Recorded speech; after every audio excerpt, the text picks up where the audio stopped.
Construction চলছে। পড়ে গেল। তো গায়ে চলে এসেছি নসিপুর ব্রিজের উপর আবার। তো অনেকদিন পর ভিডিও করছি, তো অনেকটাই কাজে এগিয়ে গেছে। রাস্তায় কি বলবো, লাইন ফেলে দিয়েছে, মানে লাইন ফেলে দিয়ে এখানে লাইন ফেলাই ছিল, ওইদিকে লাইন ফেলেছে ভালো করে, সব কিছু একদম তৈরি হয়ে গেছে খুব ভালোভাবে, একদম রেডির পর্যায়ে। একটা ট্রেনের মতো এই গাড়িগুলো চালিয়েছে। একবার এখন মাল গাড়ি গেছে, ওই পাশটা মাল গাড়ি গেলে লাইন সোজা করাও হচ্ছে। এখন তাল লাগাচ্ছে, বেশ লাস্টের পর্যায়ে চলছে। তাল লাগিয়েছে নতুন করে সব কিছু করছে, চকচক করছে কালার, সবার নাম টাম লেখা ছিল উল্টো পাল্টা, সবই ঠিকঠাক করেছে। এই যে দেখতে পাচ্ছেন খুব সুন্দর একদম ভালো করে বানিয়ে দিয়েছে, রেডি করে দিয়েছে। এই যে পোল লাগানোর জন্য করা হয়েছে, এগুলো অনেকগুলোই আছে।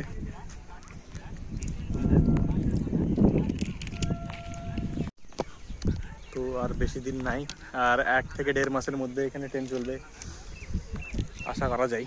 তো এই হচ্ছে ব্যাপার। কবে থেকে অপেক্ষা, যখন বোধহয় 2006 কি 7, 2006-7 বছর বয়স, তখন আমি আব্বুর সাথে এসেছিলাম এখানে প্রথম। পাথর ভাঙার কাজ চলছিল, পিছনে দেখেছিলাম আমি। তো ভেবেছিলাম খুব তাড়াতাড়ি শুরু হয়ে যাবে হয়তো, তখন তো পরে হয়েছে, তখন তো বাবার মতো বয়স হয়নি।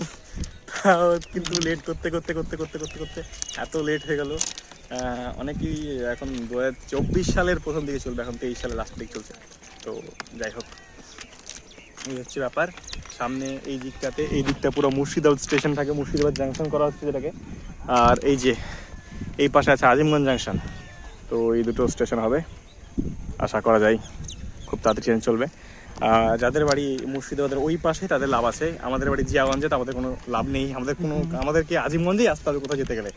আর যাদের বাড়ি ওই বহরমপুরের সাইডে হয়তো বহরমপুর থেকে ওরা লালবাগ থেকে, বহরমপুর থেকে মুর্শিদাবাদ আসবে, সে মুর্শিদাবাদ থেকে ডাইরেক্ট ট্রেন ধরে ওরা শিলিগুড়ি বা কলকাতা লোকেরা, ওদের অনেক সুবিধা হলো। কিন্তু আমাদের কোনো সুবিধাই হচ্ছে না। যদি এবার সুবিধা হচ্ছে হয়তো জিয়াগঞ্জ থেকে মুর্শিদাবাদ যাবো, মুর্শিদাবাদ থেকে ডাইরেক্ট শিলিগুড়ি ট্রেন, এমনটা যদি হয় তাহলে। এখন ঠিক নেই কোন রুটে কী ট্রেন হবে। তো চলছে কাজ, এই যে দেখাচ্ছি কারেন্টের তার পুচ্ছে, এই যে তারগুলো। অ্যাকচুয়ালি আমার কাজ খুব দ্রুত এগোচ্ছে, থেমেছিল তো একদম স্টপ ছিল, আর শুরু হয়েছে তো খুবই তাড়াতাড়ি কাজ হচ্ছে।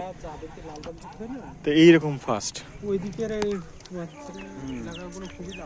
ওদিকে খুব লাভ, আমাদেরকে সেই ঘুরে ফিরে আজিমগঞ্জ স্টেশনে পার হতে হবে, ঘাট পার হয়ে আজিমগঞ্জ যেতে হবে, আজিমগঞ্জ থেকে ট্রেন ধরতে হবে আমাদেরকে।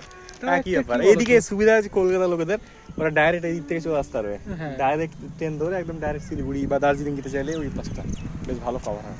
কারণ আমাদেরকে আবার ট্রেন চেঞ্জ করতে হবে, আমাদেরকেও তাই একই অবস্থা আজিমগঞ্জে।